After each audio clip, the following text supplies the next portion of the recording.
राष्ट्रियताको पहरेदारी, जनाधिकारको पक्षमा खबरदारी। न्युज नेपाल टेलिभिजनको संवादमूलक कार्यक्रम 20 टकमा सम्पूर्ण दर्शक महानुभावहरुमा हार्दिक नमस्कार। दर्शकवृन्द, कार्यक्रम 20 टकको आजको श्रृंखलामा मैले एकजना यस्तो अतिथिलाई निम्त्याएको छु जो निकै लामो समयदेखि विशेष गरी नेपालको इन्जिनियरिङ सेवामा, इन्जिनियरिङ शिक्षामा, इन्जिनियरिङ पेशामा आबद्ध हुनुहुन्छ। उहाँको कार्य अनुभवलाई सम्मान गरेर केही समय अगाडि राष्ट्रपतिले प्रबल जनसेवाश्री पुरस्कार समेत त्यो पदकले समेत सुशोभित गरेको थियो। विगत 3 दशक भन्दा बढी लामो समयदेखि इन्जिनियरिङ शिक्षा, पेशा, व्यवसाय र पछिल्लो समय नागढुङ्गा सुरुङ मार्गको सब कन्ट्र्याक्टतर्फको आयोजना निर्देशकको रूपमा महत्त्वपूर्ण जिम्मेवारीमा भूमिकामा समेत काम गरिराख्नु भएको छ। मेगाटेक हाइड्रो एन्ड इन्फ्रास्ट्रक्चरको कार्यकारी निर्देशक र नेपाल एउटा जल सम्पदाले असाध्यै धनी देश, भूगोलको हिसाबले सानो भए पनि विश्वमा जल स्रोतको हिसाबले दोस्रो धनी देशको रूपमा हामीले धेरै पहिलादेखि अध्ययन गर्दै आइराखेको, पढ्दै आइराखेको र आजका दिनमा पनि विज्ञहरूले, यो क्षेत्रका जानकारहरूले भन्ने गर्छन् लगभग 2 लाख मेगावाट बिजुली उत्पादन गर्न सक्ने क्षमता नेपालसँग छ भनेर भन्ने गरिन्छ। विभिन्न अध्ययन अनुसन्धानले त्यो देखाएको पनि छ।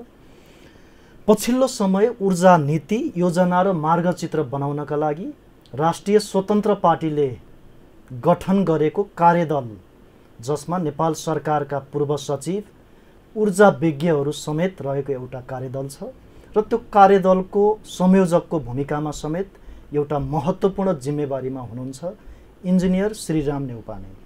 आउनुहोस्, आजको कार्यक्रममा उहाँलाई स्वागत गरौँ। सर, कार्यक्रममा स्वागत छ। धन्यवाद। आराम हुनुहुन्छ? ठिक छ। यो आम नेपालीलाई एउटा चासोको विषय, एउटा उत्साह पनि जोडिएको छ। निकै लामो यात्रा सङ्घर्ष पश्चात काठमाडौँ उपत्यकामा छिर्नुभन्दा पहिला जुन नागढुङ्गा, थानकोट, त्यो असाध्यै धेरै ट्राफिक जामको समस्या आज पनि छ। तर त्यो सँगसँगै उत्साहको अवस्था छ नि, एउटा सुरुङ मार्ग कहिले बन्ला र त्यो मार्ग भएर छिट्टो सहज तरिकाले काठमाडौँ उपत्यकामा प्रवेश कहिले पाइन्छ भन्ने एउटा त्यो जिज्ञासा छ। यहाँले त्यसको बारेमा अलिकति बताइदिनुहोस् न।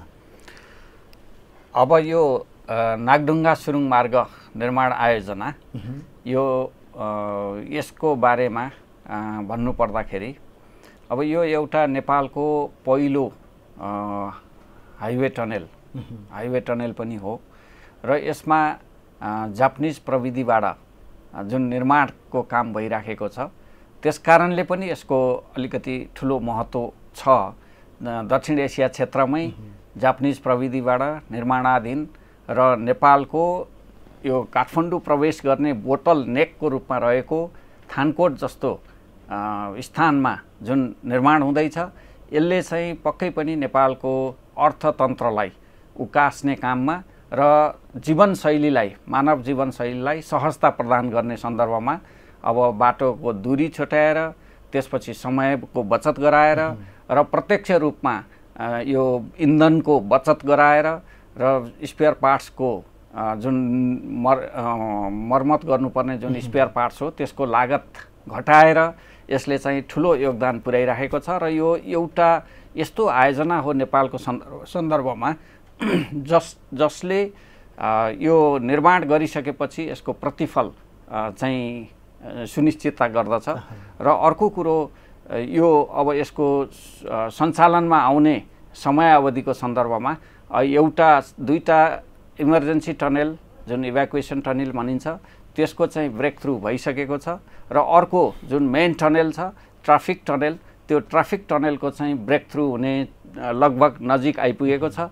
अब 350 मिटर जति बाँकी छ, जुन चाहिँ हामीले 3 महिनाभित्र यो ब्रेक थ्रु भइसक्ने अपेक्षा गरेका छौँ। यो सरकारले विभिन्न परियोजनामा अरबौँ खर्बौँ बजेट छुट्याइरहँदाखेरि यहाँले जुन यो आयोजनाले प्रतिफल दिन्छ भनेर भन्नुभयो नि, यो सरकारले गरेको अरबौँ लगानी खेर जाँदैन।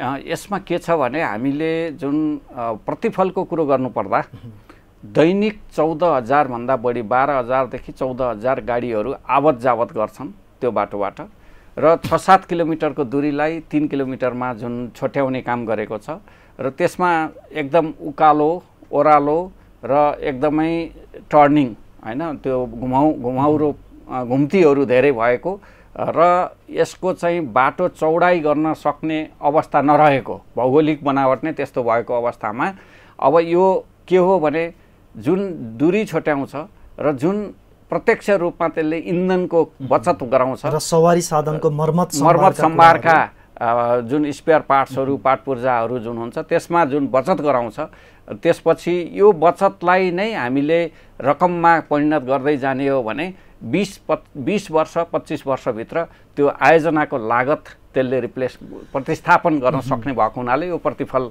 दिन सक्ने आयोजना हो भनेर मैले भन्न खोजेको हो। र यसमा म केमा जोड्न चाहन्छु भने यो पोखरा विमानस्थल र लुम्बिनी विमानस्थल जुन छ भैरवाल विमानस्थल यी विमानस्थलहरूबाट अहिले दैनिक रूपमा जुन आम्दानी भइराखेको छ त्यो आम्दानीले दैनिक डे टु डे अपरेसनको कस्ट पनि धानिएको छ। ऋणबाट सञ्चालन गरेका आयोजना हुन् नि अरू आयोजनाहरू यही नागढुङ्गा सुरुङ मार्ग जस्तै हो। यो नागढुङ्गा सुरुङ मार्ग त अब यो सफ्ट लोनमा हो, जाइकाको सफ्ट लोन भने पनि यसको लागत चाहिँ तुलनात्मक रूपमा अरूभन्दा बढी नै देखिन्छ किनभने यसको प्रविधि जुन निर्माणको प्रविधि यहीँनेरि जुन जापानी प्रविधि भन्नुभयो सम्भवतः दक्षिण एसियामै पहिलो पटक यो सुरुङ मार्ग पूर्ण रूपमा सञ्चालनमा आइसकेपछि अहिले सुरुङ मार्गमा विशेष गरी यहाँले जुन हिसाबले नेतृत्व गर्नुभएको छ त्यहाँ काम गर्ने जुन नेपाली जनशक्ति छ नि अब आउने दिनहरूमा नेपालमा सुरुङ मार्ग बनाएर यस्ता खालका जुन आयोजनाहरू सञ्चालन गर्नु पर्यो भने नेपाली जनशक्ति सक्षम हुन्छ यसको लागि। यो सबभन्दा ठुलो कुरो यो जुन पहिलो पटक भन्दैछ यो सुरुङ मार्ग आयोजना यसको उपलब्धि भनेकै टेक्नोलोजी ट्रान्सफर हो जुन प्रविधि हस्तान्तरण भयो र यसमा अहिले कार्यरत लगभग 300 जना कामदारहरू नेपाली नै छन्। नेपाली कामदार छन् र नेपाली कामदारले नै त्यसलाई त्यो जुन योगदान पुर्याउनु निर्माणको चरणमा योगदान पुर्याइराखेका छन् र यसले डेफिनेटली एउटा के गरेको छ भने यो प्रविधि हस्तान्तरणमा महत्त्वपूर्ण भूमिका निर्वाह गरेको छ। यसबाट प्राप्त ज्ञान अनुभव र सिपलाई प्रयोग गरेर अर्को नयाँ आयोजना बनाउन सक्षम र सबल छन् भन्ने मलाई विश्वास छ। यहाँ देश विदेश संसारका विकसित देशहरू पनि घुम्नु भएको छ, विभिन्न देशमा बसेर काम गर्नु भएको छ। पेसाले अथवा विद्यार्थीको हिसाबले आफैमा यहाँ एउटा प्राविधिक इन्जिनियर मैले पृष्ठभूमिमा पनि बताएँ नेपाल जलस्रोतको हिसाबले असाध्यै धनी छ। पर्यटनका दृष्टिकोणले नेपालमा अथाह सम्भावनाहरू छन् भनिन्छ। अरू प्राकृतिक स्रोत साधन सम्पदाको हिसाबले हामी आजका दिनमा पनि एउटा विश्वलाई नेतृत्व गर्न सक्ने स्थानमा छौँ भनेर भन्ने गरिन्छ। यहाँको बुझाइमा यहाँ एउटा विकासविद पनि भन्नुहुन्छ आफूलाई, यहाँका कामले पनि त्यो देखाउँछ, अनुभवले त्यो देखाउँछ। वास्तवमा यो विकास समृद्धि भने चाहिँ के हो, नेपालमा के सम्भावना छ समृद्धिको मार्गमा अगाडि बढ्नको लागि? अब यो विकास र समृद्धिको एक्ज्याक्ट भनौँ न ठ्याक्कै परिभाषा दिनु पर्दाखेरि अब यो विकास भनेको मानिसको जीवनशैलीमा जुन परिवर्तन आउँछ हैन। हाम्रो अब यो विकासका चरणहरू हेर्दाखेरि कम्युनिकेसन हुन्छ, पूर्वाधारका कुरा हुन्छ, शिक्षा स्वास्थ्यका कुराहरू हुन्छन्, आवासका कुराहरू हुन्छन्, यो हरेक कुराहरूमा यातायातका कुराहरू हुन्छन्। यसमा जुन जीवनशैलीमा आमूल परिवर्तन हिजोभन्दा आजभन्दा भोलि र भोलिभन्दा पर्सि जुन दैनिक जीवनशैलीमा जुन लाइफ स्ट्यान्डर्ड जुन हुन्छ त्यसमा चाहिँ आउने आमूल परिवर्तनलाई नै हामीले विकासको रूपमा लिनुपर्छ। र समृद्धि भनेको अलिकति फरक के हो भने समृद्धि भनेको प्रति व्यक्ति आयमा निर्धारित हुन्छ। जस्तै उदाहरणको लागि अरबले तेल बेच्छ र प्रत्येक व्यक्ति त्यहाँको प्रति व्यक्ति आय अत्याधिक छ, संसारको सबैभन्दा बढी छ र त्यो संसारको सबभन्दा धनी छ। त्यो भनेको त्यो समृद्धि हो। र विकास भनेको अमेरिका संसारको सबैभन्दा विकसित मुलुक अमेरिका छ तर त्यहाँको प्रति व्यक्ति आय अरबका देशहरूको भन्दा कम छ। त्यसकारणले विकास र समृद्धिलाई सरल भाषामा बुझ्ने उदाहरण भनेका अमेरिका र अरेबियन कन्ट्रीलाई हामी लिन सक्छौँ। यो विकास र समृद्धिको कुरा गर्दाखेरि भाषिक हिसाबले अर्थको हिसाबले फरक भए पनि जुन यहाँले उदाहरण दिनुभयो, हामीले जुन कुरा गऱ्यौँ नेपालमा अथाह सम्भावनाहरू छन् हरेक हिसाबले, हामी त्यो मार्गमा अगाडि बढ्न सकिने सम्भावना छ कि छैन? छ, डेफिनेटली छ। नेपाल एउटा यस्तो देश हो जहाँ अथाह प्राकृतिक स्रोत छ, सानो देश छ, जनसङ्ख्या थोरै छ, भूगोलको हिसाबले सानो र जनसङ्ख्याको हिसाबले थोरै, तर प्रति व्यक्ति यो घनत्वको हिसाबले यदि त्यसलाई मूल्याङ्कन गर्ने हो भने नेपालको पानी जुन बहाव छ 4000 मिटर उचाइदेखि 1000 मिटर उचाइसम्मको जुन पहाडी बेल्टमा उत्तरी हिमालबाट पग्लेर निस्केको पानी छ, त्यो अथाह जलस्रोत छ। त्यसको उपयोग हामीले प्रयोग गर्न सक्यौँ र त्यसलाई छिमेकी मुलुकको बजारसम्म पुर्याउन सक्यौँ र हामीले अधिकतम उपयोग गर्न सक्यौँ भने कसैले नसोचेको र संसारले कल्पनै नगरेको छोटो समयमा फड्को मारेर समृद्ध देश बन्न सक्ने नेपालको सम्भावना छ। अरबका नागरिकको जस्तो प्रति व्यक्ति आए, अमेरिका जस्तो विकसित एउटा मुलुक बन्न सक्छ नेपाल, त्यो सम्भावना छ, त्यो आधारहरू छन्? सम्भावना छ, प्रकृतिले दिएको सम्भावना छ, तर राजनीतिक निकास नभइकन त्यो सम्भावनाले बाटो समाउने र बाटो तय गर्ने मैले देखेको छैन। नेपालमा विद्युत उत्पादनको इतिहास हेर्दाखेरि हामी जलस्रोतको नेपालमा सम्भावना भएको कुरो हुँदाखेरि चाहिँ यो विषयमा आज बढी जोड गर्छौँ। विक्रम सम्वत 1968मा सिंहदरबारमा तत्कालीन समयमा उज्यालो बत्ती बाल्नु पर्यो भनेर 500 किलोवाटको फर्पिङ लघु जलविद्युत परियोजना भनेर तत्कालीन समयमा सुरु गरियो। आज 113-14 वर्ष पछाडि हेर्दाखेरि पनि मोटामोटी 3000 मेगावाटको हाराहारीमा बिजुली उत्पादन भएको देखिन्छ। तर काठमाडौँमा बस्ने अधिकांश जो व्यक्तिहरू छन्, मानिसहरू छन्, शासकहरू छन्, तर सजिलैसँग खाना पकाउन सक्ने स्थिति छैन। किन भन्दाखेरि बिजुलीबाट खाना बनाउँदाखेरि बत्ती कति बेला जाने हो टुङ्गो छैन। तर हामी त यो स्थितिमा छौँ नि, यहाँले सम्भावनाको कुरा गर्दा आधार देखाइरहँदाखेरि। एकदम सही हो। 100 वर्षभन्दा बढी लामो इतिहास छ हामीसँग विद्युत उत्पादनको। अब यो 100 वर्षको अवधिमा जुन एसियाकै दोस्रो जलविद्युत आयोजना फर्पिङ जलविद्युत आयोजना भनेर जुन अहिले हामीले इतिहास पढ्छौँ, अब यो दोस्रो जलविद्युत आयोजना नेपालले बनायो र 100 वर्षभन्दा अहिले 110 वर्ष पछाडिको अवस्थामा अझै पनि हामी 3000 मेगावाट भनेको हाम्रो क्यापासिटीको, हाम्रो क्षमताको, जडित क्षमताको 1% पनि पुग्न सकेका छैनौँ। भनेको लगभग अब यो भनेको नेपालको लागि असाध्यै ऊर्जा क्षेत्रमा र जलविद्युत क्षेत्रमा असाध्यै लज्जास्पद विषय हो। अब यसका पछाडिका कारणहरू त अब यो आम सर्वसाधारणदेखि लिएर हिजो नेपालभित्र भएका युवाहरू आज बोर्डर क्रस गरेर संसारभरि पुगिसकेका छन्। 50औं लाख युवाहरू। ती युवाहरूले के सोचिराखेका थिए भने नेपालमा केही न केही विकास भइराखेको छ भन्ने सिमानाभित्र बस्दाखेरि जुन सोचाइ थियो, त्यो सोचाइ आज सिमाना बाहिर गइसकेपछि हामी धेरै पछाडि परेका रहेछौँ। हामीसँग स्रोत हुँदाहुँदै, साधन स्रोत हुँदाहुँदै, प्राकृतिक स्रोत हुँदाहुँदै प्रकृतिले दिएको जुन स्रोत छ त्यसलाई हामीले उपयोग गर्न नजानेर, नसकेर र सही बाटो समाउन नसकेर हामी पछाडि परेका रहेछौँ भन्ने अनुभूति अहिले विदेशमा बसेकाले पनि गरिरहेका छन्। र हामीले पनि अहिलेको ग्लोबलाइजेसन युगमा जुन सोसियल इन्जिनियरिङ, जुन सोसियल मिडियाहरू छन्, जुन यसका माध्यमबाट हामी निकै पछाडि परेका रहेछौँ भन्ने अनुभूति चाहिँ अहिले भइरहेको छ।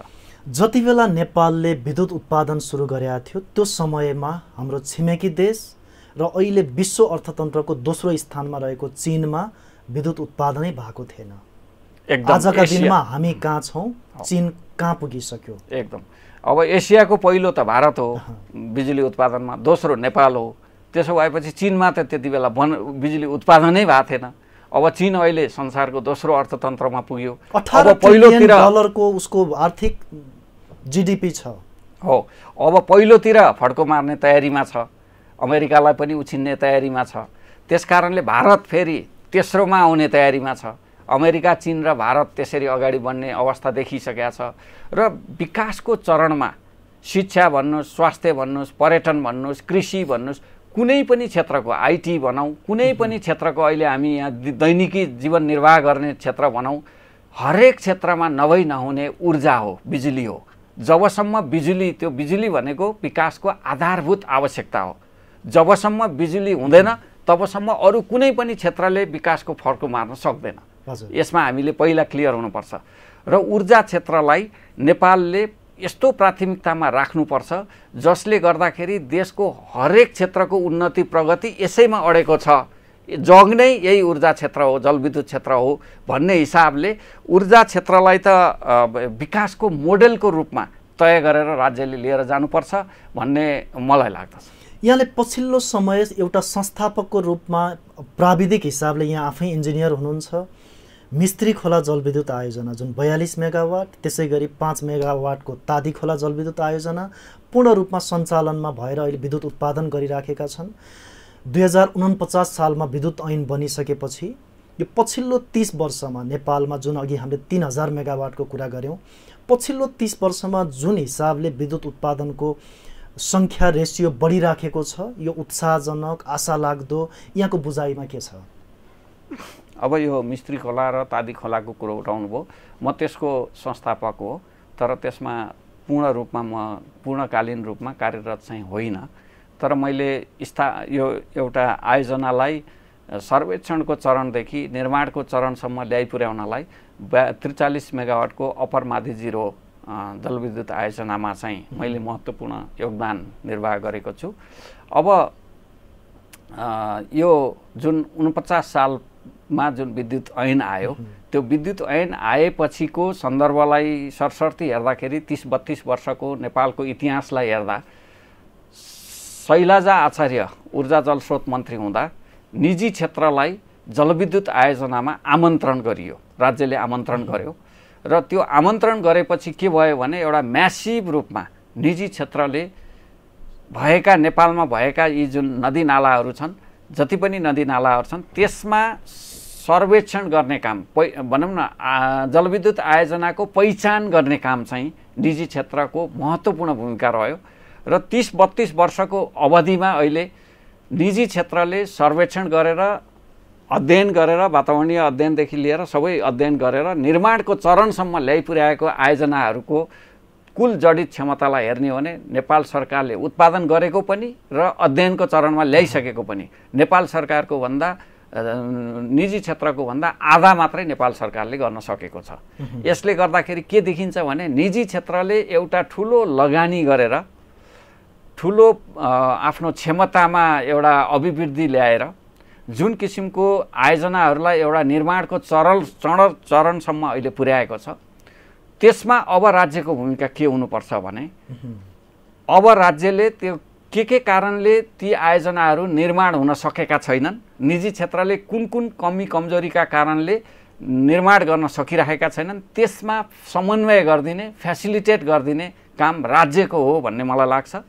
त्यसकारणले अब जस्तो लगानीको वातावरणको प्रत्याभूति गरिदिने, अनि त्यसपछि यो वन जङ्गल रुख कटानदेखि लिएर निर्माणको चरणमा प्रवेश गर्दाखेरि आइपरेका समस्याहरू, प्रसारण लाइनका कुराहरू हैन, अनि त्यसपछि पहुँच मार्गका कुराहरू, यहीँनिर यहाँले जुन निजी क्षेत्र सरकारको बिजुली उत्पादनको कुरा गर्नुभयो, अहिले पछिल्लो समय त निजी क्षेत्रका ऊर्जा उत्पादकहरूले सरकारलाई यस्तो आरोप लगाउँछन् कि निजी क्षेत्रले जति लागतमा बिजुली उत्पादन गर्छ त्यसको 2 गुणा भन्दा बढी लागतमा सरकारको स्वामित्वमा रहेका कम्पनीहरू अथवा सरकारले लगानी गरेका संस्थाहरूले त्यो लागतमा बिजुली उत्पादन गर्छ। तैपनि सरकारले सरकारी स्वामित्व, सरकारी कम्पनीहरूलाई चाहिँ प्राथमिकता दिएको भनेर आरोप लगाउँछन्। अब यो आरोप यो लागतको विषयमा के छ भने अब निजी क्षेत्रले आफ्नो प्राविधिक रूपमा, आर्थिक रूपमा र संरचनागत रूपमा न्यूनतम खर्चमा अधिकतम प्रतिफल निकाल्ने गरी निजी क्षेत्र चाहिँ लागि परेको हुन्छ। अब सरकारमा अब यो जगजाहेरै छ, अहिले जति पनि विकासकै कुरो गरौँ, जति पनि हामी बाहिर विकास भएको देख्छौँ नि, ठुल्ठुला विकास निर्माणका आयोजनाहरू सञ्चालनमा आएका र काम भइराखेको हामी देख्छौँ नि, यो भइराखेको विकास त अहिले सरकारले चाहेर र सरकारले जुन नियत, जुन ढङ्गबाट, जुन सरकारको दायित्व हो, जिम्मेवारी हो, त्यो ढङ्गको उपजै होइन जस्तो लाग्छ मलाई। यो त के हो भने कमिसनको उपजको रूपमा निस्किएको प्रतिफल हो यो अहिले आएको विकास त। त्यसकारणले सबभन्दा पहिला राजनीतिक निकास नभइकन गम्भीर आरोप लगाउँदै हुनुहुन्छ सरकारलाई, राजनीतिक नेतृत्वमा बस्ने नेतृत्वलाई, राजनीतिक दलका नेताहरूलाई राजनीतिक नेताहरूले अथवा सरकारमा बस्ने मान्छे अथवा सरकारका विभिन्न निकायका जो शासक प्रशासकहरू छन् नि, उनीहरूको दृढ इच्छा शक्ति, विकासप्रतिको एउटा मोह देशलाई साँच्चीकै समृद्धिको मार्गमा लैजानुपर्छ भन्ने छैन, देखिँदैन। अहिलेसम्म 30-32 वर्षको इतिहासमा सरकारी भनौँ न कुनै पनि दल, सरकारमा प्रतिनिधित्व गर्ने कुनै पनि दलले विकासका साझा एजेन्डाका बारेमा कुनै बैठक, सर्वदलीय बैठक अहिलेसम्म गरेको इतिहासमा एउटा रेकर्ड पनि छैन।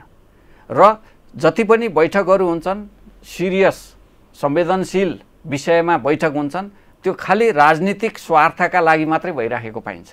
विकासको स्वार्थका लागि, देश जनता र विकास हितका लागि अहिलेसम्म कुनै पनि एउटा सर्वदलीय बैठक र गठबन्धन सरकारको बैठक अनि त्यसपछि यो अहिलेसम्म भएको हामीले अहिलेसम्म कुनै पनि मैले त इतिहास देखेको छैन। त्यसकारणले सरकार यतातिर विकासको एजेन्डामा संवेदनशील छैन।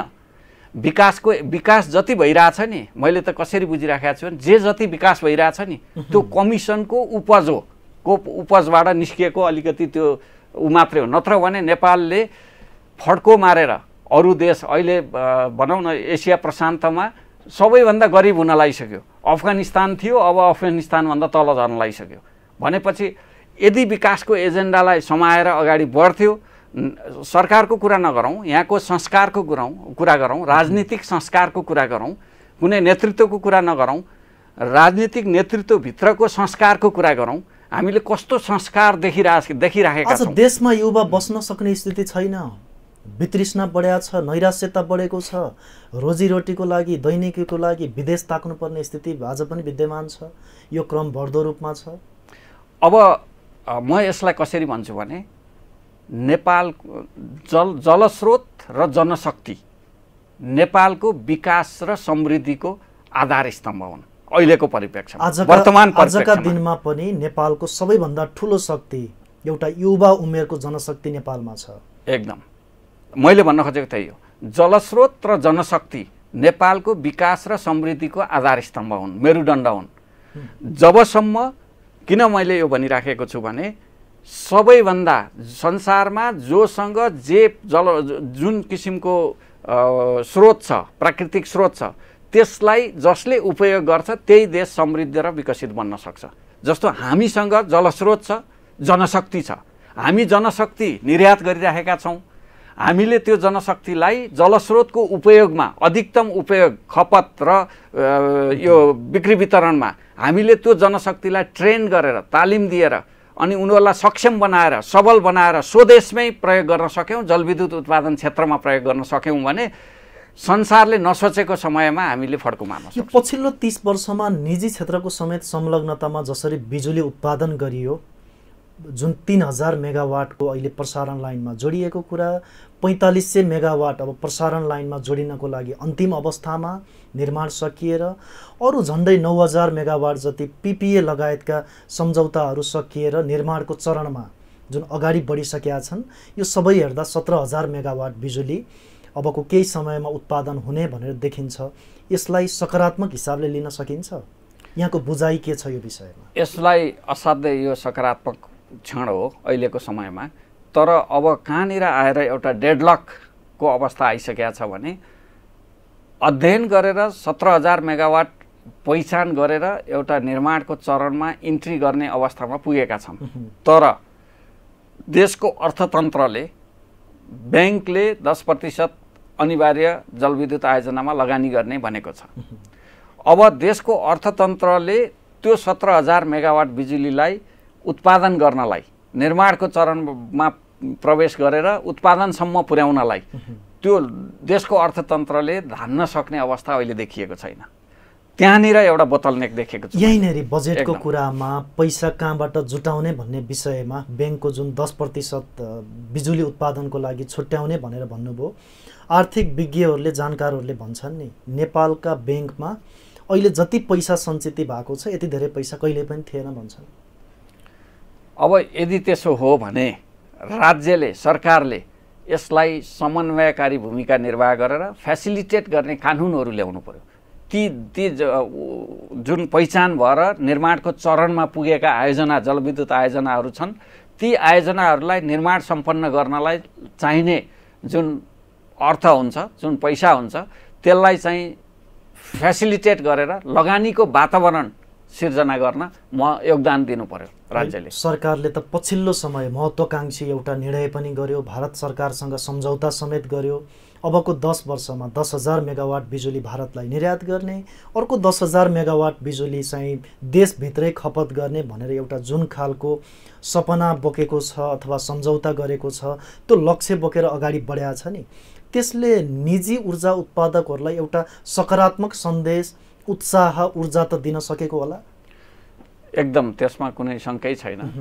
निजी क्षेत्र पनि उत्साहित छन्, सरकार स्वयं पनि उत्साहित छ। अहिलेको विधेयकमा पनि, अब यो ड्राफ्ट भएको विधेयकमा पनि त्यो प्रतिबिम्ब देखिन्छ।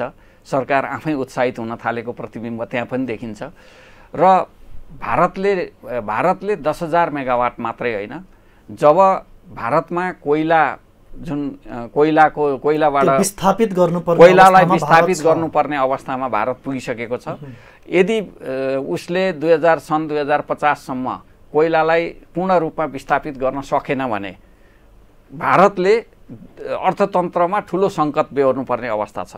त्यो विस्थापित गर्नका लागि पनि नेपालसँग क्रमशः प्रत्येक 10 वर्षमा 10,000 मेगावाट बिजुली खरिद गर्छ भन्ने मानसिकतामा हामीले चाहिँ आफ्नो उत्पादन क्षमतालाई वृद्धि गर्नुपर्दछ। लगानी मैत्री वातावरण बनाउन जरुरी छ।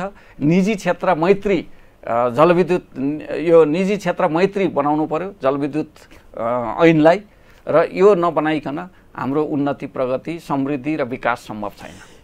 इन्जिनियर श्रीराम नेउपाने यहाँ आफै एउटा ऊर्जा उत्पादक पनि हुनुहुन्छ। विभिन्न हिसाबले यहाँले ऊर्जा क्षेत्रमा नीतिगत तहदेखि एउटा प्र्याक्टिकल भनौँ न व्यावहारिक हिसाबले खोला नालासम्म आफै देख्नु भएको छ, जानु भएको छ। सरकारले जुन यो लक्ष्य बनायो नि, यो व्यावहारिक रूपमा यो तरिकाले ऊर्जा उत्पादन गरेर निर्यात गर्नको लागि, यहाँ खपत गर्नको लागि सहज छ, सम्भव छ? उत्साहित हुने पाटो एकातिर, यो व्यावहारिक रूपमा सम्भव छ कि छैन? व्यावहारिक रूपमा धेरै कठिनाइहरू छन् होइन। मैले चाहिँ कसरी बुझाएको छु भने, सबभन्दा पहिला अब यो अब म आफै संयोजक रहेको ऊर्जा नीति तथा कार्ययोजना र मार्गचित्र तयार गर्नलाई जुन एउटा कार्यदल गठन भएको छ, त्यसबाट पनि, त्यस मार्फत पनि मैले देशव्यापी रूपमा एउटा कार्यक्रम लिएर गएर अनि त्यसपछि एउटा बहस छलफल सुरु गरेर अनि त्यसको निष्कर्ष स्वरूप हामीले एउटा स्पष्ट मार्गचित्र बनाउने हाम्रो सोच छ। र मैले त्यसमा चाहिँ 1-2टा कुराहरू एउटा आफ्नो दृष्टिकोणलाई एक्सप्लोर गर्न खोजिराखेको छु। र यो समग्रमा अहिले जुन समस्याहरू देखिएको छ, अहिले यहाँले भने जस्तै जुन आशावादी कसरी हुने त यो जलविद्युत क्षेत्रमा, अब यसमा चाहिँ सबभन्दा पहिला त विकासको मोडेल के हो नेपालको, त्यो हामीले तय गर्नु पर्यो। संसारमा कुनै पनि देश उँभो लागेका छन् आफ्नो आफ्नो एउटा विकासको मोडेल समाएर। भारतले कृषिमा आधुनिकीकरण गरेर अनि त्यसलाई नै आफ्नो विकास मोडेल सम्झेर अगाडि बढ्यो र अर्थतन्त्र उकास्यो। चीनले औद्योगिकरणको विकास मोडेललाई उसले अवलम्बन गर्यो। यस्तै हरेक देशले एउटा मोडेल समाएका छन्। नेपालले कुन विकासको मोडेल समाउने हो? ल, अब भनौँ हामीसँग प्राकृतिक स्रोत अथाह भएको यही जलविद्युत क्षेत्र हो भने हामी जलविद्युतलाई एउटा विकासको मोडेलको रूपमा हामीले समाउनुपर्छ भन्ने मलाई लाग्दछ। दोस्रो कुरो, अब यसको व्यावहारिक रूपमा यसलाई कसरी अगाडि बढाउन सकिन्छ, यसको उत्पादन रातारात बढाएर कसरी समृद्ध बन्न सक्छ, विकसित बन्न सक्छ भन्ने सन्दर्भमा अहिले जुन किसिमको समस्याहरू छन्, एउटा आयोजना निर्माण गर्दाखेरि चाहे सरकारी निकायले गरोस् चाहे निजी क्षेत्रले गरोस्, 12वटा मन्त्रालय धाउनुपर्छ, 23-24वटा तपाईँको यो विभागहरूमा धाउनुपर्छ, 35-36वटा निकायहरूमा धाउनुपर्छ, टेबलमा धाउनुपर्छ। यो सबै निकायमा धाएर त्यो आयोजना निर्माणको चरणसम्म पुर्याउनलाई लगभग 4 वर्ष लाग्छ। 4 वर्ष लाग्छ अनि निर्माण सम्पन्न गर्नलाई अर्को 3-4 वर्ष लाग्छ आयोजनाको क्षमता हेरेर। भनेपछि अब त्यो 7 देखि 10 वर्षमा एउटा आयोजना सम्पन्न हुने अहिलेको परिस्थितिबाट सबभन्दा पहिला हामीले कानुनी रूपमा त्यसलाई मुक्त गराउन सक्नु पर्यो। यस्ता झन्झटिला प्रक्रियामा अहिलेका सरकारको नेतृत्वमा बस्ने मान्छे, सम्बन्धित निकायका जो व्यक्तिहरू छन्, निर्णय तहमा बसेका व्यक्तिहरू, उनीहरू जानकार छैनन्। अब यो सबभन्दा ठुलो कमजोरी कहाँनिर हो भने नीति निर्माण तहमा पुग्ने सांसदको कुरो गरौँ, नीति निर्माणमा पुग्ने उहाँहरूलाई जुन विधेयक टेबलमा जान्छ उहाँहरूले त्यो विधेयक पढ्दा नि पढ्नुहुन्न, पढेर त्यसको बारेमा बुझ्दा नि बुझ्नुहुन्न। अनि त्यस कारणले समस्या चाहिँ त्यहाँनिरबाट सुरु भइरहेछ र कहाँबाट यो विधेयक आयो भन्ने उहाँहरूलाई थाहा पनि हुँदैन। किनभने म यो पछिल्लो विधेयक जुन 2080 को बारेमा केही सांसदहरूसँग मैले यसो प्रतिक्रिया माग्ने प्रयास पनि गरेको थिएँ। अब उहाँहरू भन्नुहुन्छ यो कहाँबाट आयो के हो त्यो बुझिँदैन। अब धेरैजना के हो भने अब वास्तवमा भन्ने हो भने मैले यहाँनिर अब जोड्नै पर्ने कुरो छ, विकासको एजेन्डा नसमाउनुको मुख्य कारण राजनीतिक तहमा नीति निर्माता तहमा पुगेका जति पनि नेतृत्व हुनुहुन्छ उहाँहरू व्यवस्था परिवर्तन गर्न योगदान पुर्याएका मान्छे मात्रै हुनुहुन्छ। व्यवस्था परिवर्तन गर्नका लागि उहाँहरूले योगदान पुर्याएको आधारमा त्यो स्थानमा उहाँहरू पुग्नु भएको छ। उहाँहरूले पढेर बुझेर कुनै विषयको बारेमा गहन अध्ययन गरेर र जानेर अनि त्यसको विज्ञ भएर कोही पनि पुगेको छैन त्यहाँ अहिले नेतृत्व तहमा। अब आमूल परिवर्तन ल्याउनका लागि सबभन्दा पहिला त राजनीतिक निकासका निम्ति पढे लेखेका बुझेका जानेका मान्छे, भौतिक पूर्वाधारको विषयमा बुझेको मान्छे पूर्वाधार मन्त्री हुनु पर्यो, पूर्वाधार सचिव हुनु पर्यो, ऊर्जाको क्षेत्रमा बुझेको मान्छे ऊर्जा मन्त्री हुनु पर्यो, ऊर्जा सचिव हुनु पर्यो, शहरी विकासको बारेमा बुझेको मान्छे शहरी विकास मन्त्री हुनु पर्यो, वनको बारेमा बुझेको वन मन्त्री हुनु पर्यो, शिक्षाको बारेमा बुझेको मान्छे शिक्षा मन्त्री हुनु पर्यो। यहाँ त कुन क्षेत्रमा कसको के दक्षता छ त्यो नहेरिकन कसले कति वर्ष जेल बिताएको छ, कसले कति वर्ष आन्दोलनमा योगदान पुर्याएको छ, सडकमा आन्दोलनदेखि लिएर आन्दोलनमा योगदान पुर्याएको, त्यो मूल्याङ्कनको आधारमा नेतृत्व अनि त्यसपछि सरकारको मन्त्रालय ड्राइभ गर्न दिएपछि अनि देश कता जान्छ?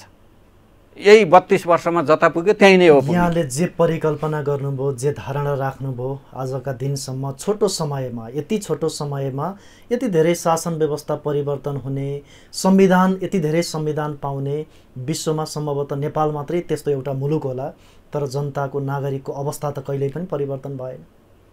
यो संविधान ठुलो कुरो होइन रहेछ। बेलायतमा संविधानै छैन तर समृद्ध छ, विकसित छ देश। लिखित संविधानै छैन भने संविधान राम्रो लेखेर बनाएर पेपरमा डकुमेन्टमा भएर मात्रै हुँदैन। अमेरिकाको संविधान सबैभन्दा सानो भनिन्छ संसारको। जनता देश जनता र विकासले त्यसको अनुभूति लिन सक्नु पर्यो। त्यो संविधानमा लेखिएका हरेक त्यसको मर्म के हो त्यो मर्मको प्रतिफल जीवनशैलीमा प्रतिबिम्बित हुनु पर्यो। लेखिएर मात्रै हुँदैन। अहिले लेखिएको छ राम्रो छ भन्नका लागि भाषण गर्नका लागि पुगिरहेछ, तर यथार्थ के भयो भन्दाखेरि त्यसको प्रतिफल, त्यसको रिजल्ट, त्यसको नतिजा आउन सकेन। जीवनशैलीमा परिवर्तन आउन सकेन। दिन प्रतिदिन जुन परिवर्तन आउनुपर्ने हो त्यो आउन सकेन। नेपाल सरकारका पूर्व सचिव, उहाँ लामो समय भौतिक पूर्वाधारमा उहाँ ऊर्जा विज्ञको रूपमा पनि लिनुहुन्छ, इन्जिनियर देवेन्द्र कार्की। त्यसै गरी अर्को एकजना ऊर्जा विज्ञ इन्जिनियर, उहाँ आफैमा डाक्टर पनि हुनुहुन्छ, सरोज अधिकारी, सदस्य रहेको एउटा कार्यदलको यहाँ संयोजक हुनुहुन्छ। यहाँहरू देशव्यापी रूपमा ऊर्जा नीति, योजना र मार्गचित्रका लागि राष्ट्रिय स्वतन्त्र पार्टीले जुन कार्यदल गठन गरेको छ त्यसको संयोजक पनि हुनुहुन्छ यहाँ आफै। भरतपुर, पोखरा लगायतका ठाउँमा यो देशव्यापी रूपमा प्रदेश स्तरीय भनेर यो खालका विभिन्न सरकारवाला निकायहरूको सहभागितामा जुन अन्तर्क्रिया कार्यक्रमहरू तपाईँहरूले गर्नुभयो, गर्दै हुनुहुन्छ, यो यसले दिन खोजेको सन्देश के हो? यहाँले अपेक्षा गरेको कुरा चाहिँ के हो यसबाट? अब यसमा 2-3वटा सन्देश यसमा झल्किन्छ। एउटा, पूर्व सचिव ऊर्जा भौतिक पूर्वाधार तथा ऊर्जा विशेषज्ञ देवेन्द्र कार्की किन यो आफैमा पनि एउटा राम्रो छवि भएको प्रशासकको रूपमा चिनिनुहुन्छ, उहाँ किन यसमा समावेश हुनुभयो? र अर्को हाम्रो डाक्टर इन्जिनियर सरोज अधिकारी जो वातावरण र ऊर्जा क्षेत्रमा पिएचडी गरेर आउनुभयो अस्ट्रेलियाबाट, उहाँहरू किन समावेश हुनुहुन्छ? यसमा दुईटा कुरा म भन्न चाहन्छु। मैले भन्नै पर्ने दुईटा कुरा छ। नम्बर 1, उहाँहरू राष्ट्रिय स्वतन्त्र पार्टीको सदस्य होइन। नम्बर 2, उहाँहरूले राष्ट्रिय स्वतन्त्र पार्टीको घन्टीमा मत हालेको व्यक्तिहरू पनि हुनुहुन्न। तर राष्ट्रिय स्वतन्त्र पार्टीले उहाँहरूलाई विज्ञको रूपमा किन आमन्त्रण गर्यो भन्दाखेरि यो देशमा हिजोको दिनमा जे जति त्रुटिहरू भए, जे जस्ता त्रुटिहरू भए त्यसलाई सच्याउनु पर्छ।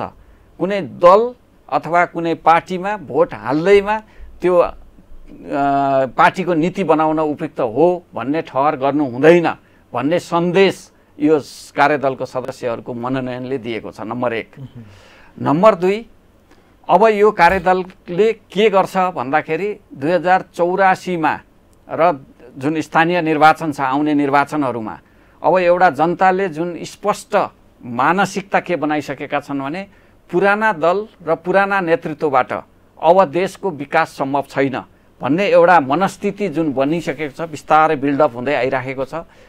त्यो बिल्डअप हुँदै आइरहेको मनस्थितिलाई हामीले कसरी यथार्थमा परिणत गर्न सक्छौँ, वास्तविकतामा परिणत गर्न सक्छौँ भन्ने सन्दर्भमा अब देशभित्र भएका हरेक क्षेत्रका विज्ञहरूलाई हामीले समावेश गरेर हरेक क्षेत्रको नीति कार्ययोजना र मार्गचित्र तयार गर्ने र सरकारमा पुगेपछि 2084 को निर्वाचनपछि सरकारमा पुगेपछि Day 1 देखि त्यसलाई कसरी कार्यान्वयन गर्ने, त्यो क्षेत्रमा नीति ऊर्जाको क्षेत्रमा त्यो नीतिलाई कसरी कार्यान्वयन गर्ने भन्ने स्पष्ट मार्गचित्र अहिलेदेखि बनाएर हामीले गृह कार्य गरेर जनताको सामु लिएर गएर र त्यसलाई Day 1 देखि कार्यान्वयन गर्नका लागि यो समिति तयार। राष्ट्रिय स्वतन्त्र पार्टीले 2084 को चुनाव जित्नको लागि रणनीति बनाउँदैछ भनेर बुझ्दा हुन्छ यसलाई? यो चुनाव जित्नका लागि मात्रै होइन कि चुनाव जितेर के गर्ने टाइम फ्रेममा पहिलो क्याबिनेट बैठकबाट ऊर्जाको क्षेत्रमा के निर्णय गर्ने, त्यसपछि 3 महिनाभित्र के गर्ने, 6 महिनाभित्र के गर्ने, 1 वर्ष, 3 वर्ष, 5 वर्ष, 10 वर्षभित्र के गर्ने, 10 वर्षसम्मको हामीले कार्ययोजना, स्पष्ट कार्ययोजना र मार्गचित्र हामी यसमा तय गर्छौँ। यहाँभन्दा अगाडि पनि राजनीतिक दलहरूले आम नेपाली जनता नागरिकलाई विभिन्न समयमा विभिन्न खालका सपनाहरू देखाउँदै पटक पटक सत्ताको नेतृत्वमा त पुगे, न समुन्नत देश बन्न सक्यो, न समृद्धि देश बन्न सक्यो, न यहाँले भने जस्तो विकसित देश बन्न सक्यो। आज त जहाँको तहीँ छन् जनताहरू, युवाहरू विदेश जान बाध्य छन्। यहाँले परिकल्पना नयाँ नयाँ कुराको परिकल्पना गर्नुहुन्छ, हामी यो गर्न सक्छौँ, व्यावहारिक रूपमा यो गर्छौँ भनेर यहाँले कसरी विश्वास दिनुहुन्छ? यसमा त्यो विश्वासकै लागि मैले अघि अलिकति रिपिट गरेँ, फेरि रिपिट गर्नु पर्यो। त्यो विश्वास दिलाउनका लागि राष्ट्रिय स्वतन्त्र पार्टीको कार्यकर्ता हुँदैनन्। राष्ट्रिय स्वतन्त्र पार्टीले कसैलाई स्थान दिनु पर्यो भने आफ्नो पार्टीको हो कि होइन भनेर हेर्दैन, किनभने यहाँ पार्टीको सदस्य हो कि होइन भनेर हेरेर यो कार्यदलमा मनोनयन गरेको होइन। त्यसकारणले हामी के भन्छौँ भने जो सक्षम छन्, जसले योगदान पुर्याउन सक्छ, जो पढे लेखेका छन्, जो जान्ने छन्, उसैलाई छान्ने हो भन्ने रणनीतिमा राष्ट्रिय स्वतन्त्र पार्टी छ र यही रणनीतिले गर्दाखेरि हामी एउटा कार्यान्वयन योग्य नीति कार्ययोजना र त्यसपछि मार्गचित्र हामी बनाउन सक्छौँ र त्यसलाई कार्यान्वयन गरिसकेपछि देशमा आमूल परिवर्तन आउँछ। अहिलेसम्म के थियो भने 30-32 वर्षको अवधिमा जति पनि नेतृत्वमा पुग्ने नीति निर्माण तहमा पुग्ने व्यक्तित्वहरू हुनुहुन्छ, मैले रिपिट गरेँ फेरि पनि, जति पनि त्यो तहमा पुग्नु भएको छ उहाँहरूले राजनीतिक योगदान मात्रै पुर्याएको आधारमा, उहाँहरू व्यवस्था परिवर्तनमा राजनीतिक योगदान पुर्याएको आधारमा, उहाँहरूलाई कुनै विषय विशेषज्ञको रूपमा होइन कि विषयमा दखल भएका आधारमा होइन उहाँहरूलाई छनौट गरेर पुर्याइएको। किन भन्दाखेरि अहिले हामी सर्लग एकदम सहजै बुझ्न सक्छौँ। कुनै पनि मन्त्रालयमा हामी मन्त्रीलाई भेट्न गयौँ भने मन्त्री अनभिज्ञ हुन्छन्, त्यो क्षेत्रमा मन्त्री अनभिज्ञ हुन्छन्। त्यो क्षेत्रमा भर्खर मन्त्री मन्त्रालयमा पद सम्हालेको दिनमा बल्ल त्यो आफूले गर्नुपर्ने काम के हो, यो ऊर्जासँग सम्बन्धित कुराहरू के हो भने सिक्दै सिकेर सक्ने बित्तिकै मन्त्री चेन्ज हुन्छ, अर्को मन्त्री आउँछ, फेरि सिक्नुपर्छ, फेरि अर्को मन्त्री आउँछ। यसले चाहिँ देशको जुन दिशा विकास र राजनीतिक निकास र विकास सँगसँगै खोजेको जुन जनता छ उसले त्यो प्रतिफल पाइरहेको छैन। यो कार्यदलले जुन अन्तर्क्रिया गर्दैछ देशव्यापी रूपमा, यसमा पार्टीका कोही सीमित व्यक्तिहरू भन्दा पनि सबै खालका सरकारवाला निकायलाई बोलाउनुहुन्छ यहाँहरूले? हामी सबैलाई आमन्त्रण गर्छौँ र सबैबाट हामीले फिडब्याक लिन्छौँ, राय सुझाव प्रतिक्रिया लिन्छौँ र हामी सेमिनारहरू पनि गर्छौँ र साथै प्रदेशमा कार्यक्रम पनि गर्छौँ, खुल्ला रूपमा सबैलाई आह्वान गर्छौँ र वास्तविक समस्या के छन्, आजको जेनेरेसनले, आजको पुस्ताले भोगेको समस्या भोलिको जेनेरेसनले भोग्न नपर्ने गरी नीति हामी बनाउँछौँ। ऊर्जाको बारेमा मार्गचित्र बनाउने भन्दै गर्दाखेरि आजका दिनमा पनि निजी क्षेत्रबाट अरबौँ लगानी गरेका आयोजनामा एउटा प्रसारण लाइन, राज्यको जिम्मेवार निकाय होला नि, कुनै न कुनै प्रसारण लाइन बनाइदिने, अनुमति पत्र दिइसकेपछि, विद्युत उत्पादन भइसकेपछि त्यसको ग्यारेन्टी गरिदिनु पर्ने निकाय त होला। एउटा प्रसारण लाइन बनाइदिन नसक्दा बिजुली खेर गइराखेको छ।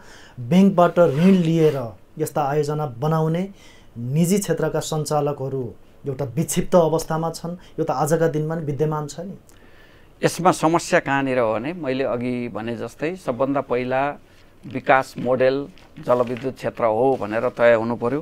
दोस्रो कुरो, हामीले त कस्तो कन्सेप्ट बनाइराखेका छौँ भने अहिले 12 मन्त्रालयमा जुन 22-23वटा निकायमा, विभागमा जुन एउटै फाइल घुमिरहेको छ, जुन विद्युत विकास र सञ्चालनको लागि, जलविद्युत आयोजनाको विकास र सञ्चालनको लागि फाइल घुमाउनुपर्छ, त्यो प्रथालाई नै हामी अन्त्य गर्न चाहन्छौँ। हामी वान डोर सिस्टमबाट, एउटै छानामुनि ऊर्जा विकास प्राधिकरण गठन गरेर हुन्छ कि त्यस्तै नामाङ्कनको अर्को कुनै एउटा संस्था, सरकारी संयन्त्र गठन गरेर हुन्छ। ऊर्जा विकास प्राधिकरण गठन गरेर त्यो प्राधिकरणको माथाहातमा वन महाशाखा, भूमि सुधार महाशाखा, पिपिए महाशाखा, विद्युत विकास महाशाखा, अनि त्यसपछि लगानी महाशाखा, सबै जति पनि अहिले फरक मन्त्रालय अन्तर्गतका फरक निकाय छन्, ती सबैलाई त्यसैको माथाहातमा ल्याएर एउटै ऊर्जा विकास प्राधिकरण अन्तर्गतबाट, एउटै छानामुनिबाट, पेपरलेस सिस्टमबाट, एउटै सर्भरले काम हुने गरी कोही पनि जलविद्युत उत्पादन गर्ने प्रवर्धकहरू फाइल बोकेर निकाय शाखामा घुम्नै नपर्ने गरी पेपरलेस पुरा यो अनलाइन सिस्टमबाट सबै सदर भएर त्यसपछि स्वीकृतिको चरणमा आउने निश्चित समयावधि तोकेर त्यो किसिमको संयन्त्र हामी बनाउन चाहन्छौँ। त्यसको परिकल्पना हामीले गरिराखेका छौँ र त्यसैमा हामी छलफल बहस गरेर अनि त्यसलाई हामीले आम सरोकारवाला जति पनि स्टेक होल्डर्सहरू हुनुहुन्छ उहाँहरूसँग बृहत छलफल गरेर निष्कर्षमा पुगेर अनि हामी नीति बनाउँछौँ। प्रस्ताविक विधेयक 2080 अहिले जुन सुझाव अथवा विभिन्न राजनीतिक दल सम्बन्धित निकायसँग जसरी सङ्कलन गरिराखिएको छ, यो विधेयकमा समेट्नै पर्ने कुराहरू अथवा यो विधेयकमा अबको केही समय अथवा दीर्घकालीन हितको लागि यहाँले जुन विकासको मोडेलको रूपमा जलविद्युत भनेर भन्नुभएको छ नि, छुटेका कुरा, समेट्नै पर्ने कुराहरू के हुन् बुँदागत रूपमा? अब यसमा मैले केही त्रुटिहरू देखाएको छु। पहिलो कुरो, केही बुँदागत रूपमा भन्नुपर्दा, जस्तो जलविद्युत आयोजना अहिले सर्वेक्षण गरेर निर्माणको चरणमा निजी क्षेत्रले जुन ल्याइपुर्यायो त्यसमा प्रतिस्पर्धाको आधारमा ती आयोजनाहरूलाई चाहिँ राज्यले आफ्नो बास्केटमा लिएर प्रतिस्पर्धाको आधारमा अर्को निजी क्षेत्रलाई दिन सक्ने भनेर भनिएको छ। अब यो चाहिँ प्रतिस्पर्धा गर्दाखेरि सरकारले गर्दा प्रतिस्पर्धामा सामेल हुन नपर्ने, निजी क्षेत्र चाहिँ प्रतिस्पर्धामा सामेल हुन पर्ने जुन प्रावधान छ, यो चाहिँ विभेदपूर्ण भएको हुनाले सबै आयोजनाहरू सबै निकायले प्रतिस्पर्धाबाट लिनुपर्ने भन्ने हिसाबले, चाहे सरकारी होस् अथवा निजी, सबैले प्रतिस्पर्धामै लिनुपर्ने भन्ने हुनुपर्छ। एउटा मलाई त्यो लागेको। अर्को, 3 तहको सरकार, स्थानीय, प्रदेश र सङ्घीय, 3 तहको सरकारलाई जलविद्युत आयोजना निर्माण गर्ने अधिकारको रूपमा स्थानीय तहलाई 5 मेगावाटसम्मको, प्रदेश तहलाई 25 मेगावाटसम्मको र सङ्घीय सरकारलाई त्यो 25 भन्दा माथिको अधिकार दिइएको छ। अब यो अधिकारमा चाहिँ मेरो रिजर्भेसन छ, मेरो आफ्नो मैले बुझेको जुन यहाँले त अघि नै एकद्वार प्रणाली होइन त्यो होइन, यो फरक हो। यसमा के रिजर्भेसन छ भने स्थानीय तह र प्रदेश सरकार उनीहरूको आर्थिक, प्राविधिक र संरचनागत हैसियत त्यो बिल्डअप भइसकेका छैन, त्यो चाहिँ क्षमता विकास भइसकेका छैन। अब त्यो क्षमता विकास नहुँदै उसलाई आयोजना विकास र सञ्चालन गर्ने जिम्मेवारी दिइदियो भने स्थानीय निकाय त सबैलाई थाहा छ अहिलेको जनप्रतिनिधिहरू कुन तहको छ भन्ने, धमाधम जेल जाँदैछन्। मैले भन्न खोजेको, यदि 5 मेगावाटसम्मको बिजुली उत्पादन गर्न भनौँ न विकास गर्न र सञ्चालन गर्न स्थानीय तहलाई पुरै जिम्मेवारी दिइदियो भने स्थानीय तहले के खोज्छ? विद्युत विकास विभाग खोज्छ, विद्युत प्राधिकरण खोज्छ, लगानी बोर्ड सबै संयन्त्रहरू चाहियो, सबै नियमन हरेक प्रदेशले पनि त्यही खोज्छ। फेरि प्रदेशले पनि 25 मेगावाटसम्मको बनाउनलाई के खोज्छ? उसँग प्राविधिक क्षमता चाहियो, पहिला आर्थिक क्षमता चाहियो, अनि संरचनाहरू चाहिए। सबै संरचनाहरू बनाउनु पर्यो, संस्थागत गर्नु पर्यो। त्यसकारणले यो अर्को व्यतिथि निम्ट्याउन सक्छ। र मेरो सुझाव के हुन्छ भने बरु 5 मेगावाटसम्मको सबै रोयल्टी स्थानीय तहलाई दिने, अनि त्यसपछि 25 मेगावाटसम्मको सबै रोयल्टी प्रदेश सरकारलाई दिने र ठुला आयोजनाहरूको एउटा निश्चित थोरै रोयल्टी मात्रै तल्लो निकायमा दिने। रोयल्टी दिएर उनीहरूलाई अरू क्षेत्रमा जेमा गर्न सक्छन् विकास निर्माणको काम, जेमा सक्षम छन् त्यसमा खर्च गर्न सक्ने एउटा वातावरण बनाइदिनु चाहिँ राज्यको दायित्व हुन्छ कि भन्ने मलाई लाग्छ। र अहिले नै सबै अधिकार हस्तान्तरण गरिदियो भने अर्को व्यतिथि निम्तिने। अनि त्यसपछि दोस्रो कुरो त्यो के हुन्छ भने विवादका कुरा, सिमानामा परेको आयोजनामा विवाद आउन सक्छ, जडित क्षमता घटाउने बढाउने हुनसक्छ तल्लो निकायबाट। अनि ती विवाद निरूपण गर्नलाई कानुनी व्यवस्था नभएको मैले पाएँ त्यो विधेयकमा। दोस्रो कुरो। अर्को कुरो के छ भने सरकारले त्यो विधेयकमा भाषा कस्तो प्रयोग गरेको छ भने निजी क्षेत्रबाट लिनुपर्ने कुरामा पर्नेछ, लिनेछ भन्ने शब्द राखेको छ। सरकारले निजी क्षेत्रलाई अर्कोलाई दिनुपर्ने कुरामा सक्नेछ भन्ने शब्द राखेको छ। त्यहीँबाट नियत स्पष्ट हुन्छ यो निजी क्षेत्र मैत्री छैन भन्ने। सरकार त नियन्त्रणमुखी हुनै पर्छ, नियन्त्रणमुखी दुईटै निकाय सरकारले अहिलेसम्म पनि त्यही देखिया छ नि, सरकार त नियन्त्रणमुखी हुनु पर्यो। त्यसकारणले फेलर भइरहेछ, त्यसकारणले स्टेट फेलर भइराखेको छ। कुन सन्दर्भमा भने विकास र समृद्धि हासिल गर्न नसकेको अवस्था। व्यवसायको त एउटै गुनासो, सरकारले अर्को चाहिँ यसमा मैले देखेको के छ भने हाइड्रोजन इनर्जीको बारेमा त्यहाँ केही उल्लेख गरिएको छैन र कार्बन उत्सर्जनको जुन लाभ हुन्छ त्यो लाभ पनि जलविद्युत क्षेत्रका उत्पादकहरूले, प्रवर्धकहरूले, आयोजनाहरूले त्यसको लाभ पनि बाँडफाँड गरेर पाउनुपर्छ भन्ने सन्दर्भमा त्यहाँ कतै केही नबोलेको मैले देखेँ। यी 5-6वटा कुराहरू चाहिँ त्यहाँ त्रुटिको रूपमा मैले देखिरहेको। यहाँले जुन अघि ऊर्जा सङ्कट भनेर भन्नुभयो नि, सङ्कटकाल लगाउनुपर्छ भने त्यसलाई अझ प्रष्ट बुझ्ने गरी भनिदिनुहोस् न। ऊर्जा सङ्कटकाल भनेर मैले त्यो कहाँनिर मात्रै इन्डिकेट गर्न खोजेको हो भने जति पनि समस्याहरू आउँछन् त्यो समस्या आउँदाखेरि सम्बन्धित त्यसमा चाहिँ अब जस्तो म एउटा इक्जाम्पल दिन्छु। भारतमा के छ भने केन्द्रीय आयोजनाहरू जति पनि केन्द्रीय आयोजना हुन्छन्, केन्द्रीय आयोजनामा कसैले पनि अवरोध गर्न आइपुग्यो भने सुट गर्ने अधिकार छ। त्यसकारणले काश्मीरको युद्ध हुँदाहुँदै पनि ठुला आयोजनाहरू निरन्तर चलिरहे हैन। जम्मू कश्मीरमा युद्ध हुँदाहुँदै पनि ठुल्ठुला केन्द्रीय आयोजनाहरू सबै निरन्तर कहिल्यै पनि स्टप भएनन्, रोकिएनन्, चलिरहे। त्यो कारण के थियो? एउटै भने त्यहाँ सुट गर्ने अधिकार छ। कसैले अवरोध गर्यो भने मान्छे मार्ने अधिकार छ भारतमा छ। त्यो भन्न खोज्नु एकदम भनेको सङ्कटकाल हाम्रो देशमा त्यो संविधानले दिँदैन। त्यसकारणले हामीले सङ्कटकाल घोषणा गर्यो भने अवरोध हटाउनलाई कुनै पनि समयमा त्यहाँ सेना परिचालन समेत गर्नुपर्ने हुनसक्छ। त्यसकारणले हामीले एउटा पुस्ताले दुःख पायो भने अर्को पुस्ताले सुख पाउने हो। हामीले केही कन्ट्रिब्युसन सबैका कुरा सुन्न थाल्यो र विकासमा अवरोधलाई नै स्वीकार्न थाल्यो भने विकास हुन सक्दैन।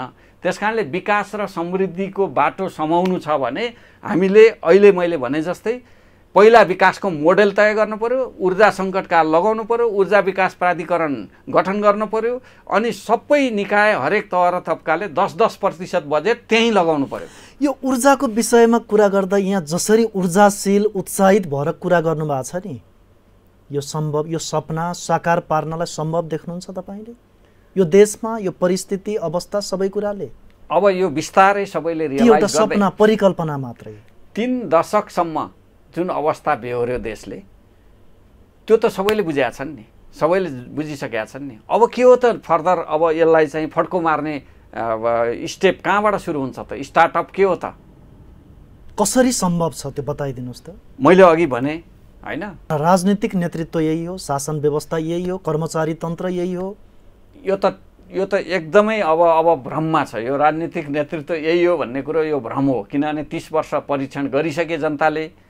पछिल्लो उपनिर्वाचनमा म पनि एकचोटि एउटा तनहुँको क्षेत्र नम्बर 1 को उपनिर्वाचनमा म पनि सक्रिय रूपमा लागेको थिएँ।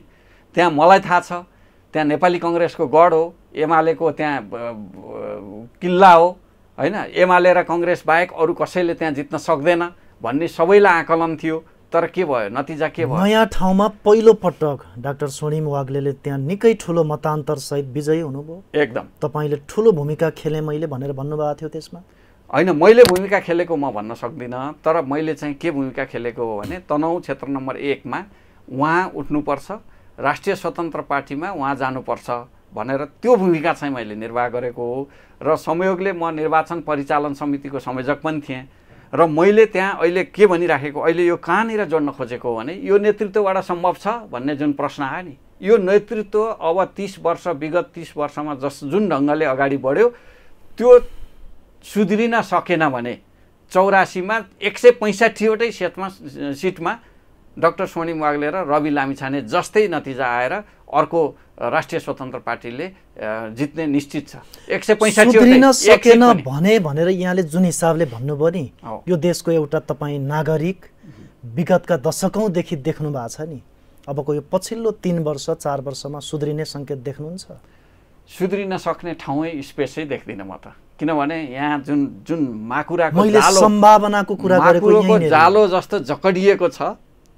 हरेक संस्कार पार्टीभित्र त्यो कार्यकर्ताहरूको संस्कारै त्यसरी डेभलप भइसकेको छ, विकास भइसकेको छ।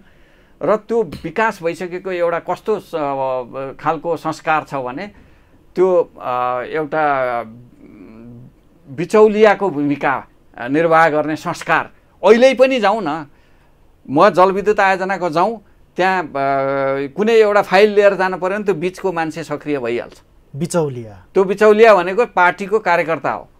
त्यो कार्यकर्ता पनि फेरि एकदमै त्यो भोलिको नेता हो। सिंहदरबारमा बिचौलियाको बिगबिगी छ, सबै ठाउँमा छ। त्यसकारणले यो देश यसरी अगाडि बढ्न सकिराखेको छैन, फड्को मार्न सकिराखेको छैन। भाषणमा मात्रै राम्रा राम्रा कुरा हुन्छन्, मिठा मिठा कुरा हुन्छन्, नतिजामा केही पनि छैन। नतिजा हेर्नुहोस्, हरेक ठाउँमा कमिसन नदिई एउटा फाइल पनि एउटा टेबलबाट अर्को टेबलमा जाँदैन। अबको 5 देखि 10 वर्ष बीचको यो देशको समृद्ध देशको परिकल्पना गर्न सकिन्छ सर? मैले यो किन पनि यहाँलाई अब सकिन्छ। यहाँ विकासविद, एकदम इन्जिनियर, देश विदेश सबै ठाउँको अनुभव छ, त्यो एउटा परिकल्पनालाई सुनाउ न देशको। अब सकिने आधार म एउटा राम्रो आधार भन्न सक्छु। 70 लाख मान्छे विदेशमा छन्, युवाहरू जो पढे लेखेका, अलिकति बुझेका, जसका हात पाखुरा दरा छन्, केही गर्न सक्छन्, परिश्रम गर्न सक्छन्, गरेका छन् विदेशमा बसेर। 70 लाख मान्छे विदेशमा छन् अहिले। नेपालमा कति भए? 3 करोडमा 70 लाख। 70 लाख नेपाल सरकारसँग भएको तथ्य छिमेकी राष्ट्र भारतमा जाने ठुलो सङ्ख्या छ, अझै छ भने प्रत्येक दिन देश छोड्न 2500 भन्दा बढी युवाहरू अन्तर्राष्ट्रिय विमानस्थलमा लामबद्ध छन्। 1 लाख मान्छे लगभग पछिल्लो 1 वर्षमा मात्रै झन्डै 9 लाख युवाहरू देश छोडेर विदेश गए। आधिकारिक तथ्याङ्कलाई छोड्ने हो भने 1 करोड भन्दा बढी जनसङ्ख्या विदेशमा छ। त्यो विदेशमा मैले कहाँनिर जोड्न खोजे हो भने सक्षम जनसङ्ख्या युवाहरू विदेशमा छ। त्यो विदेशमा भएका युवाहरूले हिजो नेपालभित्र, यहीँभित्र, यो सिमानाभित्र बस्दाखेरि त्यो संसार केही बुझेका थिएनन्, केही थाहा थिएन। उनीहरूलाई के थियो भने हाम्रो देशमा विकास भइरहेछ, हिजोभन्दा आज बाटो बन्यो, भोलि पिच भयो, अर्को दिन ट्र्याक खुल्यो, यो सबै कुरो देखिरहेको थियो, विकास भइरहेछ भन्ने भ्रममा रहेछन्। अहिले उनीहरूले बुझिसके बाहिर गएपछि, उनीहरू जब प्लेन चढेर जब सिमाना क्रस गरे, जब प्लेनबाट तल देख्न थाले, अनि झरिसकेपछि एयरपोर्टबाट आफू बस्ने ठाउँसम्म र काममा गइसकेपछि काम गर्ने सिलसिलामा त्यहाँको अनुशासन, त्यहाँको संस्कार, त्यहाँको विकासको गति, हैन, त्यहाँको जुन आम्दानीको स्रोत, त्यो सबै उनीहरूले त्यहाँ जो सुविधा, जीवनशैली, हैन, त्यो सबै कुरा, अनुशासन, सबै कुरा जुन देखे नि, त्यो देखिसकेपछि उनीहरूले महसुस गरिसकेका छन् नेपालमा केही परिवर्तन जरुरी छ। र त्यो परिवर्तनको आशा र भरोसाको केन्द्र राष्ट्रिय स्वतन्त्र पार्टी हो र केही न केही गर्छ यसले भन्ने त्यो आम विदेशमा बसेको सबै, म पनि विदेश बसेर आएको हो, जतिजनासँग कम्युनिकेसन भएको छ, तपाईँले सही बाटो समाउनु भयो सही समयमा, हामी पनि तपाईँको पछाडि साथमा छौँ। तपाईँहरू देश विकासको निम्ति, समृद्धिको लागि अगाडि बढ्नुहोस्। हामी 84 मा तपाईँहरूको पक्षमा उभिएर आउँछौँ। अहिले रोजीरोटीको लागि त्रिभुवन अन्तर्राष्ट्रिय विमानस्थलमा चप्पल लगाएर विदेश जान लाम लागेका युवा, विदेश गइसकेका युवा अथवा अध्ययनका नाममा संसारका विभिन्न विश्वविद्यालयमा अध्ययन गर्दै गरेका युवा अबको छोटो समयमा, निकट भविष्यमा ल अब देशमै सम्भावना छ भनेर झोला बोकेर फर्किने वातावरण बन्छ, देख्नुहुन्छ त्यो? छोटो समयमा म भन्दिनँ। हामी एउटा यस्तो नीति, कार्ययोजना र मार्गचित्र बनाउँछौँ जुन कार्यान्वयन योग्य हुन्छ, जसलाई विश्वास गरेर जनताले एकचोटि अवसर दिन्छन् र त्यो अवसर हामी गुमाउँदैनौँ। डे 1 देखि त्यसलाई कार्यान्वयन गरेर हामी त्यो तपाईँले अहिले भनेको अवस्थामा हामी पुर्याउँछौँ र हामी जलविद्युत क्षेत्रलाई हामी एउटा विकास मोडेलको रूपमा अवलम्बन गरेर हामीसँग भएको स्वदेशमै भएका जनशक्ति र विदेश जानलाई लाइनमा बसेका र विदेशमा बसेका जनशक्तिलाई हामी भित्राएर जलविद्युत क्षेत्रमा एउटा ठुलो फड्को मार्ने एउटा भिजन, एउटा मिसन र एउटा यो अब्जेक्टिभ, उद्देश्य लिएर हामी अगाडि बढ्छौँ र त्यसमा हामी आश्वस्त र विश्वस्त हुने खालको नीति र कार्ययोजना हामी बनाउँछौँ। सरको यो महत्त्वपूर्ण समय संवादको लागि, यहाँको सुझाव, अनुभव, यो सबैको लागि धेरै धेरै धन्यवाद। धन्यवाद। दर्शकवृन्द, कार्यक्रम बीच टकको आजको श्रृङ्खलाको निर्धारित समय सकिसकेको छ। आगामी श्रृङ्खलामा नयाँ विषयवस्तुमा, नयाँ अतिथिको साथमा हामी फेरि भेट्नेछौँ। राष्ट्रियताको पहरेदारी, जनाधिकारको पक्षमा खबरदारी हेर्दै गर्नुहोला न्युज नेपाल टेलिभिजन। नमस्कार।